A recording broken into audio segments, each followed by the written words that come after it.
Hola a todos y bienvenidos una vez más al canal Verdad, Oculta. Se está rumoreando que el presidente Donald Trump podría hacer alguna revelación con referencia al fenómeno extraterrestre. ¿Por qué lo digo? Porque está peligrando su mandato. Con todo lo que ha ocurrido y está ocurriendo en Estados Unidos, podría ser un salvoconducto para ser reeleccionado en estas nuevas elecciones. Bien, suena un poco descabellado, pero ya sabéis que hace muy poquito, en una entrevista con su hijo, en el Día del Padre, dijo algo con referencia a Roswell. Let us know if there's aliens, because this is the only thing I really want to know. I want to know what's going on. Would you ever open up Roswell and let us know what's really going on there? So many people ask me that question. I know, it sounds almost ridiculous, but it's actually the real question I want to know. It sounds like a cute question, but it's actually, there are millions and millions of people that want to go there, that want to see it. I won't talk to you about what I know about it, but it's very interesting. But Roswell's a very interesting place with a lot of people that would like to know what's going on. So you're saying you may declassify? Oh. You'll take it? Well, I'll have to think about that one. Okay. ¿No os parece muy curioso? ¿No os parece muy curioso todo lo que está sucediendo? Bien, todos sabemos que tanto Estados Unidos como todos los gobiernos tienen una agenda. Es así, las cosas no son porque sí, las cosas no ocurren porque sí. Tal vez usted y yo sí que hagamos las cosas así, ¿no? Pero a diferencia de organizaciones y a grandes instituciones, en este caso, este personal que tienen detrás, todo está planeado y gente que se dedica a esto. Vamos a hablar de nuevas revelaciones con referencia a las divulgaciones oficiales. Ojo, creo que es algo muy interesante, pero vamos a tomarlo siempre con pinzas, ¿no? ¿Por qué? Porque todos sabemos que se está cumpliendo una agenda. Pero yo he visto unas revelaciones interesantes en CNN, ni más ni menos con Christopher Mellon, que podríamos mezclar en el contexto de Luis Elizondo, de To The Stars of Academy y toda la divulgación oficialista de el Pentágono y la Navy. Pero señores, son cosas interesantes, porque esto sale en CNN, y aquí en España, si no estás muy puesto, tal vez no lo sepas, y en otros países igual. Has de seguir su trabajo en las redes sociales o en televisión. Así que hay nueva información, vayamos a ello. It's probably time to stop calling people who believe in UFOs crackpots. After the recent revelation that there's actually a Pentagon task force looking into them.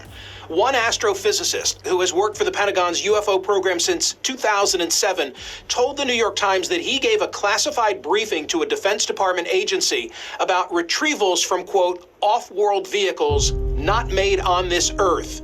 Are we on the brink of full disclosure about visitors from outer space? Joining me now is Christopher Mellon. He served as Deputy Assistant Secretary of Defense for Intelligence during the Bill Clinton and George W. Bush administrations. He also co-hosts Unidentified, Inside America's UFO Investigation on the History Channel. So, Chris, I sense that there has been a sea change recently in the way in which these reports are being carried and covered. What accounts for it? What has gone on recently? Yeah, thank you very much.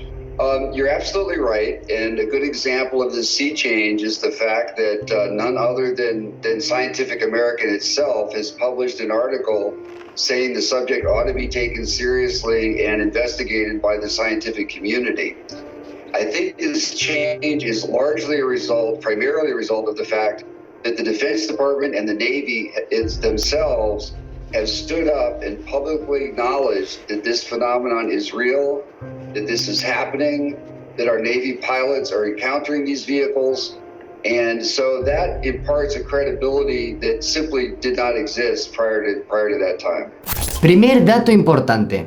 Lo que está diciendo, y básicamente de lo que va esta entrevista, en la cual veréis que dan algunas pinceladas de información, pero al fin y al cabo el hombre se calla. Entiendo de que si alguien tiene que decir algo va a ser el presidente de los Estados Unidos, no un portavoz ni nadie que trabaje para el gobierno, pero lo que está diciendo es que se tome esto muy en serio, en que más mentes estén encima, en que más científicos, en que más gente especializada esté encima del fenómeno, se estudie, se analice, antes avanzaremos y antes terminaremos con el misterio. Por eso es importante que la gente no se cachondee y que sí se tome en serio lo que realmente sucede. Ojo, yo no digo que no haya charlatanería, pero es una realidad que no estamos solos. I was quoting Eric Davis. I know you're familiar with his work when I read that New York Times paragraph a moment ago. Do you believe that there are objects in our possession, broadly defined our possession, that are from something other than this Earth? What I will say about that is that I think that assertion should be taken seriously. I'm aware of, I know Eric very well. I understand his arguments. I was present at his briefings on the Hill, and he tried to provide some leads for them to follow to enable them potentially to confirm this.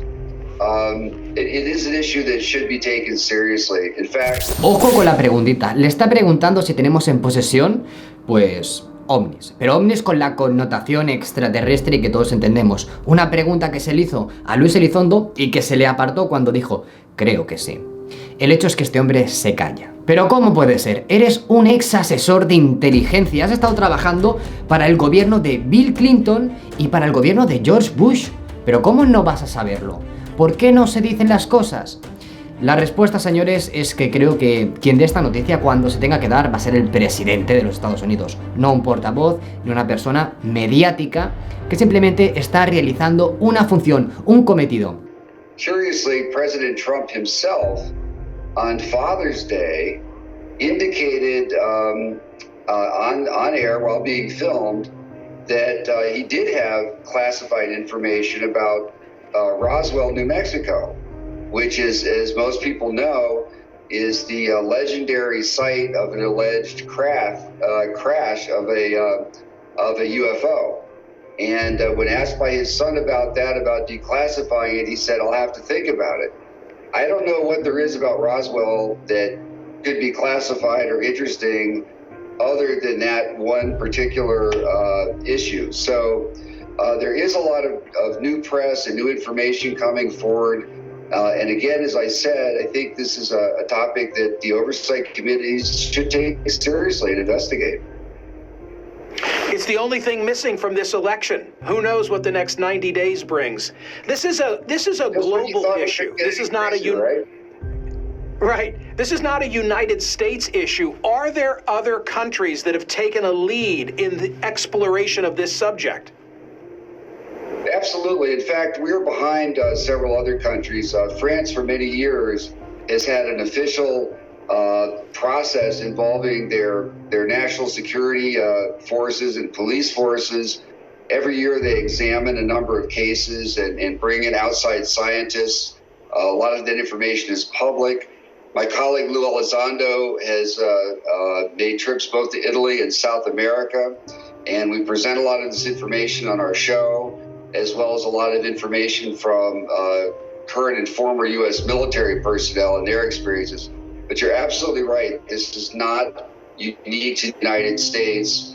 And further, our military personnel have similar experiences when they're deployed abroad in the Middle East and Afghanistan and elsewhere. So by all accounts, it is definitely a worldwide phenomenon. A final question. Can technology alone account for what you and I are discussing? It occurs to me that by day, I make my living by speaking on Sirius XM, and my voice is bouncing across the United States on a satellite. I assume right now this conversation is doing likewise. There's a lot of stuff up in the atmosphere that didn't used to be there. Can that be an explanation, or is that too simplistic? I do believe it's too simplistic. And the reason I say that is because in some of these cases, we have information from multiple radar systems, infrared systems, multiple naval personnel on the ground and in the air, and we're tracking these objects, performing maneuvers that clearly indicate they're under intelligent control. They're responding to our aircraft, they're out maneuvering them, and they're doing things that are far beyond any capability we possess. Al finalizar la entrevista, o al menos este fragmento donde se habla de este tema, me parece muy curioso el presentador que le está diciendo, ¿no? Y esto también es interesante. Le dicen, bueno, tenemos tecnología satelital capaz de estar grabando la conversación que estamos teniendo vía Skype. Es una realidad. Estas cosas que se observan en el cielo, ¿podría ser algún tipo de tecnología militar secreta? ¿Satelital tal vez? Christopher Melo le dice que ni hablar, y se moja y al menos dice algo con sentido. Esa tecnología nos supera, es tecnología inteligente, hace movimientos inteligentes y realmente, señores, eso es algo extraordinario.